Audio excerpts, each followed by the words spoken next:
Muy buenas tardes. Os damos la bienvenida a este encuentro virtual en el que abordaremos la enfermedad de injerto contrarreceptor y sus manifestaciones en el ámbito de la dermatología, un campo donde esta complicación adquiere una relevancia clínica particular.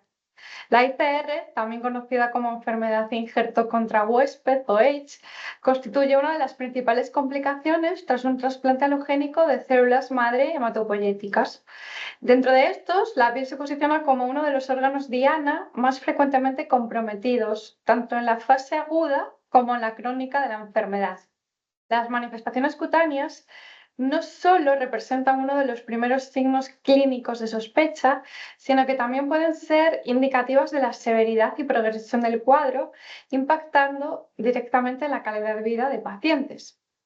Dada la complejidad clínica de estas manifestaciones y la necesidad de un abordaje diagnóstico y terapéutico precoz, la participación de profesionales especialistas en dermatología resulta esencial. Por eso, hoy contamos con la presencia de Saray Simón, dermatóloga con experiencia en el estudio y tratamiento de las manifestaciones cutáneas de la EIPR. Así que nada, Saray, cuando quieras, comenzamos. Vale, pues muchísimas gracias. Nada, lo primero, buenas tardes a todos y me gustaría agradecer la invitación para poder explicar un poco mi campo en este terreno tan complejo y mostrar también lo que podemos aportar los dermatólogos en la enfermedad de injerto contra huésped. Una pequeña introducción bueno, ya todos sabremos que la enfermedad de injerto contrarreceptor es una complicación muy frecuente tras el alotrasplante de progenitores hematopoyéticos. Los porcentajes varían mucho en función de si es aguda o crónica y también según los factores de riesgo de tanto el paciente como el donante. Tenemos porcentajes según las series entre un 10 y un 60% en la aguda y entre un 30 y un 70% en la crónica.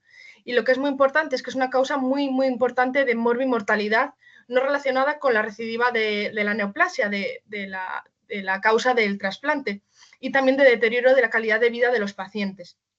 Y además, la piel y las mucosas son los órganos más frecuentemente afectados. Por lo tanto, es muy importante el diagnóstico y el tratamiento precoz. ¿Y qué es lo que ocurre? Pues los linfocitos T procedentes del donante reconocen los tejidos del receptor como extraños y los atacan.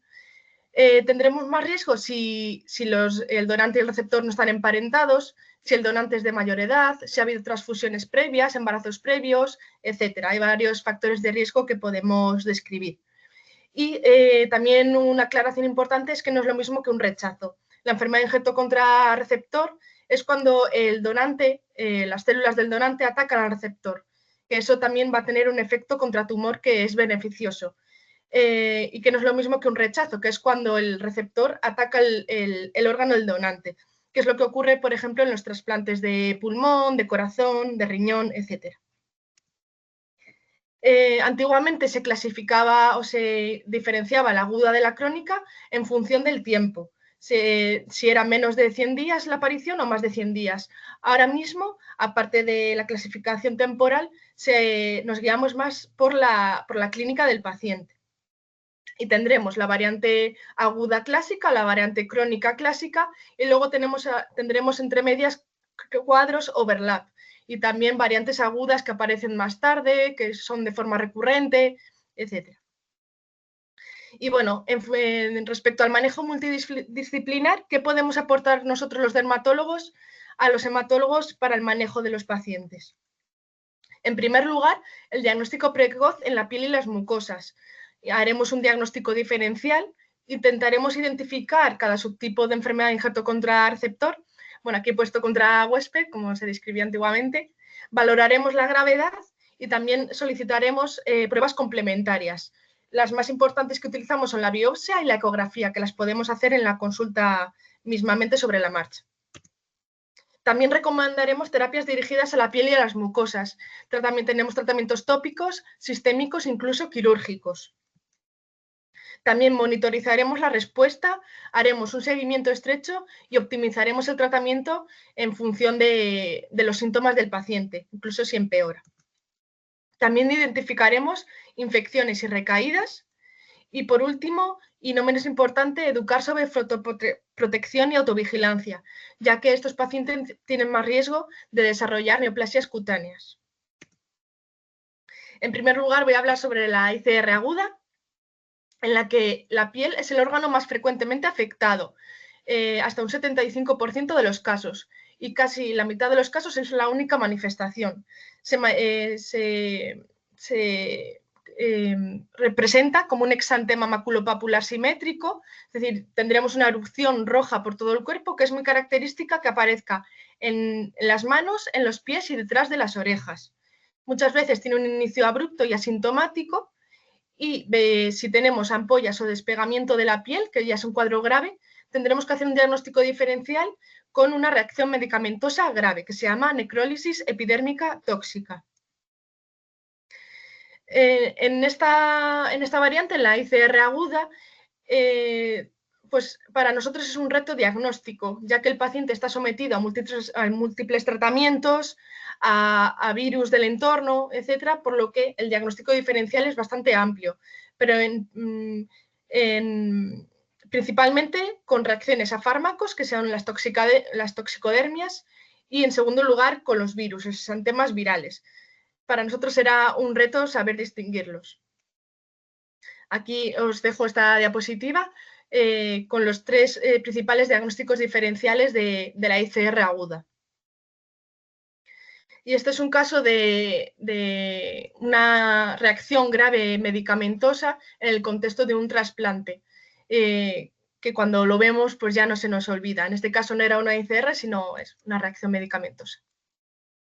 En el caso de la ICR crónica, a nivel cutáneo presenta una clínica muy heterogénea, es decir, tenemos múltiples manifestaciones y tendremos manifestaciones que son directamente diagnósticas y luego otras manifestaciones que son un cajón desastre. Dentro de las diagnósticas tenemos las no escleróticas, que serían la poiquilodermia y el líquen plano like. La poiquilodermia se caracteriza por una atrofia de la piel y veremos pues la piel con múltiples colores.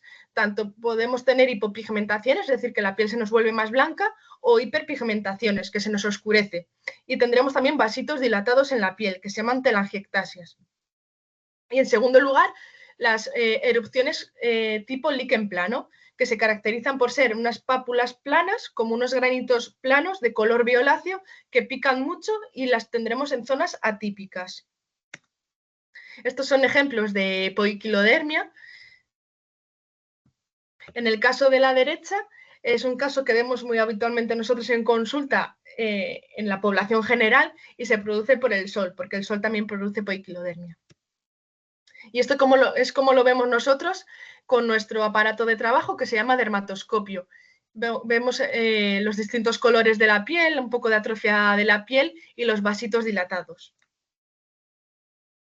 Aquí os dejo imágenes de erupciones tipo líquen plano, en las que vemos esta erupción como de color violáceo, que descama, que pica. Y este es un ejemplo también de un paciente nuestro tratado en conjunto con hematología que mejoró mucho tras el tratamiento. Dentro de las manifestaciones escleróticas tendremos tres tipos en función de la afectación de la piel. Cuando se nos queda en el nivel más superficial se llama líquen escleroso. Cuando ya penetra un poco más se llama morfea, y cuando ya afecta a los tejidos profundos y es una afectación más grave se llama esclerosis profunda, que incluso puede llegar a producir úlceras. Este es un ejemplo del líquen escleroso. Lo que veremos serán lesiones un poco deprimidas y de color blanco nacarado. Es muy típico en la zona dorsal alta de la espalda.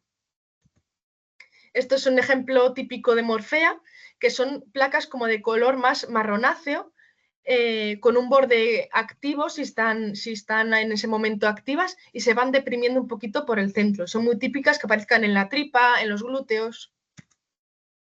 Y ya por último, la variante más grave sería la esclerosis profunda, en la que ya el paciente tiene dificultades para hacer la flexión de las articulaciones, la piel se endurece mucho y ya necesita tratamientos pues más intensos. En este caso es un paciente nuestro también que mejoró mucho con fototerapia. Y estas son unas imágenes del nivel ya más grave en el que se pueden producir incluso úlceras. Luego, cuando no tenemos lesiones diagnósticas, tenemos otras lesiones que se llaman características. Estas por sí mismas no van a ser diagnósticas, pero nosotros haremos una biopsia para confirmarlo. Suelen ser lesiones que se parecen a una psoriasis o incluso una dermatitis atópica. También podremos tener lesiones a nivel de uñas y de cuero cabelludo. Y luego en otras manifestaciones, pues tendremos también un cajón desastre de trastornos que impliquen sequedad en la piel, hipopigmentaciones, hiperpigmentaciones, erupciones inespecíficas, picor. Aquí os pongo algunos ejemplos. Por ejemplo, también es típico que puedan aparecer vitíligo, que es cuando se pigmenta la piel aquí arriba. Luego, trastornos que producen sequedad en la piel, incluso llegando a ser bastante severos, queratosis pilaris, trastornos de las uñas, incluso alopecia. Aquí alguna fotografía más. Tenemos una imagen de alopecia areata, que se relaciona también con estos pacientes, incluso lupus cutáneo, que es una enfermedad autoinmune de la piel, y lesiones vasculares que aparecen de repente también como un trastorno autoinmune. En el contexto del trasplante, al final las defensas se ven muy alteradas y nos pueden aflorar trastornos autoinmunes como estos. Ya en la mucosa oral, no menos importante, se suele manifestar como una sequedad muy, muy importante en la piel, en la boca, perdón, y que tengamos sensibilidad a comidas picantes. Eso es muy característico. Puede afectar tanto a la mucosa oral como a las glándulas salivales, como a la capacidad para abrir la boca. Y nosotros, que es importante que hagamos, descartaremos infecciones y biopsiaremos si tenemos dudas diagnósticas o incluso que haya una sospecha de una neoplasia, es decir, que haya un tumor sobreañadido. En el caso de la mucosa oral, las manifestaciones diagnósticas van a ser aquellas lichen plano-like, que ahora os mostraré imágenes, y luego en otras manifestaciones podemos tener como gingivitis, boca seca, úlceras, dolor, atrofia de la mucosa, etc. Estas son imágenes características del lichen plano en la mucosa oral. Suelen ser lesiones blanquecinas con un aspecto como estriado y en paladar duro se puede manifestar como una placa blanca completamente, como así nacarada. Y a nivel de encías se manifiestan como unas erosiones, como unas lesiones rojizas dolorosas. También valoraremos la gravedad. En función de los órganos afectados y de la superficie corporal afectada, estableceremos un nivel de gravedad de la enfermedad de injerto contrarreceptor. Dentro de las pruebas complementarias, en la que más nos basamos es en la biopsia y el estudio anatomopatológico, que muchas veces no es específico el estudio, pero es necesaria si no presenta la clínica típica diagnóstica, que ya he comentado, si tenemos dudas o si sospechamos un tumor sobreañadido. Por otro lado, también manejamos ecografía en la consulta y es muy interesante en el caso de formas esclerosas, esclerotizantes, para monitorizar la respuesta a los tratamientos y ver si los tejidos profundos van mejorando. Y por último, también podemos solicitar resonancias magnéticas para valorar mejor esos tejidos profundos que no vemos a simple vista.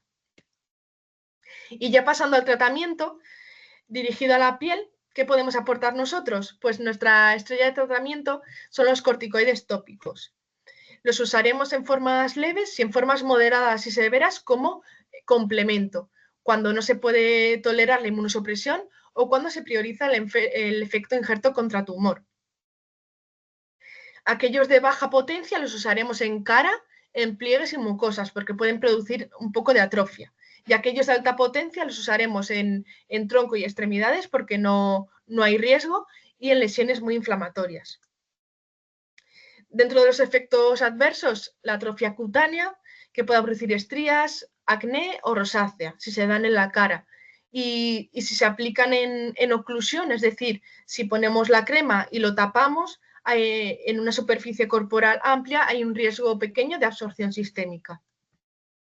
No trataremos los labios con corticoides y nosotros elegiremos la potencia y la forma de la crema en función de la zona anatómica y el tipo de lesión. Aquí en esta tabla pues tenemos todos nuestros corticoides con todos sus vehículos, es decir, tenemos cremas, pomadas, soluciones en función de la zona a tratar. En el caso de la afectación oral, el tiempo de contacto del tratamiento con la lesión es crucial, aunque muchas veces dentro de la boca es muy complicado. Por lo tanto, nosotros pondremos el vehículo adecuado respetando la mucosa de alrededor y tendremos menos efectos adversos. Solemos poner un tipo de vehículo especial, que es como una especie de pasta que se llama hora base, que se adhiere a la lesión y se puede tratar durante horas porque permanece ahí a pesar de la saliva. También podemos tratar estas lesiones con corticoides intralesionales, es decir, pinchando corticoide directamente en las lesiones, y si hay mucha extensión, pautaremos soluciones, es decir, enjuagues de corticoides para llegar a toda la superficie de la mucosa oral. También, si el paciente tiene mucho dolor, podemos pautar anestésicos tópicos. Otra estrella de tratamiento a nivel en dermatología son los inhibidores de la calcineurina. Son unos inmunomoduladores tópicos que no van a tener los efectos adversos que tienen los corticoides y que nos vienen muy bien también como antiinflamatorio. No los aplicaremos en oclusión porque hay un riesgo pequeño, pero lo hay, de absorción y toxicidad. Y a nivel oral también se pueden utilizar. Los solemos utilizar de mantenimiento estos tratamientos o para evitar brotes cuando el paciente está estable. Otros tratamientos tópicos que podemos utilizar, el cacipotriol, que lo usamos mucho para la psoriasis, pues en esas formas queratóxicas que descaman nos viene muy bien. También derivados del ácido retinoico en formas tópicas también nos ayudan en estas formas queratóxicas, en el líquen plano oral o para disminuir estrías, y haremos fórmulas magistrales con mentol o alcanfor para manejar el prurito. Otro tratamiento muy, muy interesante que usamos no solo para estos pacientes, sino para muchas enfermedades dermatológicas, es la fototerapia. Es decir, someterse a radiación ultravioleta controlada para manejar estas enfermedades. Como es radiación ultravioleta, recomendamos suspender tratamientos que pueden producir reacciones con esta radiación, como son el voriconazol y el Septrin, fármacos muy utilizados en estos pacientes. En el caso de la banda estrecha, es decir, aquella radiación que no penetra tanto en la dermis, la usaremos en lesiones superficiales, fototipos bajos o cuando hay afectación ocular o hepática grave. Y la radiación ultravioleta A es aquella que penetra más profundo y lo usaremos en lesiones escleróticas y lo podremos usar en fototipos altos. La fototerapia es un tratamiento seguro y eficaz, tanto en formas no escleróticas como escleróticas limitadas, y cuando el paciente es refractario a tratamientos tópicos. Aquellos pacientes en los que aumentar la inmunosupresión suponga riesgo, este tratamiento nos viene muy bien para intentar estabilizar al paciente, por lo que nos va a permitir bajar las dosis de corticoides orales o incluso otros inmunosupresores. Como efectos adversos hay un riesgo pequeño de eritema y quemaduras, y lo que más nos preocupa en un futuro es el aumento del riesgo de cáncer cutáneo por esta radiación acumulada. Y ya esta otra opción muy interesante son los retinoides orales. Es un tratamiento que usamos mucho y muy frecuentemente para la psoriasis y es un primo hermano de la isotretinoína, es un tratamiento muy, muy famoso para el acné. Y es que se ha visto en este estudio de nuestro hospital, del Hospital Valdecilla, que este tratamiento interviene en la síntesis de colágeno, por lo que en aquellas formas escleróticas se ha visto que mejora mucho el aspecto de la piel. Como efectos adversos podemos tener un poquito de sequedad, un poquito de alteración en el perfil lipídico de la analítica, pero bueno, es un fármaco seguro y una opción muy interesante. Y ya como tratamientos quirúrgicos que os quería comentar, están los microinjertos en sello, que lo que van a hacer es, en estas formas más graves que producen úlceras, vamos a promover la hipetilización en las heridas refractarias a otros tratamientos, y además tiene un efecto analgésico muy importante, que es lo que los pacientes nos agradecen mucho, que les quita el dolor. Este es un ejemplo que hicimos en nuestro hospital, una paciente que que tenía esta gran úlcera a nivel del tobillo.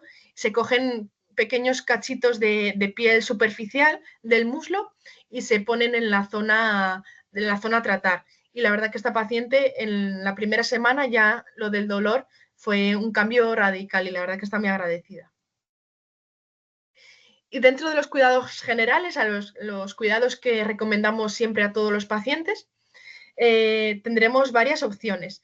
¿Y para qué sirven? Pues para prevenir enfermedades, manejar síntomas y mejorar la calidad de vida. Principalmente recomendaremos hidratación cutánea diaria. Para manejar el prurito tendremos múltiples opciones como fórmulas magistrales, pautar antihistamínicos y otros tratamientos. La fotoprotección y la autovigilancia son muy importantes también. El cuidado de las heridas y la rehabilitación en formas escleróticas. Y opciones de futuro, posibles opciones, aparte de lo que he comentado, para el tratamiento de estos pacientes, pues en dermatología, en nuestro día a día, tratamos múltiples enfermedades que son similares a las que pueden presentar estos pacientes y tenemos múltiples fármacos con los que tenemos muchísima experiencia, pero que todavía no hemos empezado a utilizar en pacientes con una enfermedad de injerto contrarreceptor. Por ejemplo, apremilast y roflumilast, que los utilizamos en nuestro día a día para la psoriasis, por ejemplo, pues podría ser una opción segura y eficaz en estos pacientes. Luego, los inhibidores de JAK, ahora a nivel tópico, tenemos un fármaco prometedor, que es el ruxolitinib al 1,5%, que usamos para vitíligo facial y que es un fármaco prometedor en formas escleróticas y no escleróticas. Y estamos teniendo estudios en los que estas formas mejoran, por lo que en un futuro seguro que lo podremos utilizar. Luego, para la psoriasis tenemos fármacos biológicos muy, muy buenos que mejoran mucho estas lesiones. Y luego, minoxidil como tratamiento para las alopecias también podría ser una posible opción. Y ya para terminar, y no menos importante, quería comentar, bueno, ya he ido anticipando, el mayor riesgo de neoplasias cutáneas que tienen estos pacientes, tanto de carcinoma vasocelular como de carcinoma espinocelular, como de melanoma. La mayoría aparecerán a los 3-10 años post-trasplante y tiene un efecto acumulativo. El riesgo llega hasta por 10 comparado con el de la población general, por lo que no es nada desdeñable. Como factores de riesgo, ser varón, haber recibido mucha inmunosupresión, haber recibido tratamiento con fototerapia y haber tomado fármacos fotosensibles como el voriconazol, pues son factores de riesgo para tenerlo. Y es nuestra misión, la del dermatólogo, la de educación, entre comillas, del paciente. Enseñar sobre fotoprotección, enseñar a hacer autoexploración, enseñar los signos de alarma y cuándo consultar de forma precoz. También nosotros iremos revisando de forma periódica a estos pacientes. Y en el caso de que haya lesiones premalignas, que son las queratosis actínicas, pues tenemos tratamientos muy eficaces para tratar estas lesiones y que no evolucionen a una neoplasia ya establecida. Y es que, bueno, lo que no queremos es llegar a que desarrollen estas lesiones. Estos son, por ejemplo, carcinomas espinocelulares. Estos son melanomas y estos son carcinomas vasocelulares. Que, bueno, si entre todos ponemos de nuestra parte y hacemos las cosas bien, no hay que llegar a este punto.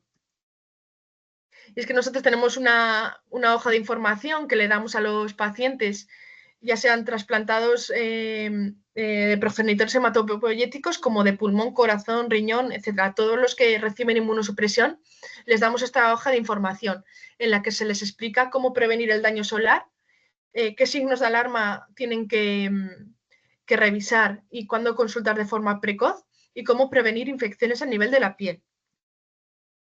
Y ya para terminar, como conclusiones, es que la piel y las mucosas son los órganos más frecuentemente afectados, tanto en la enfermedad de injerto contrarreceptor aguda como en la crónica.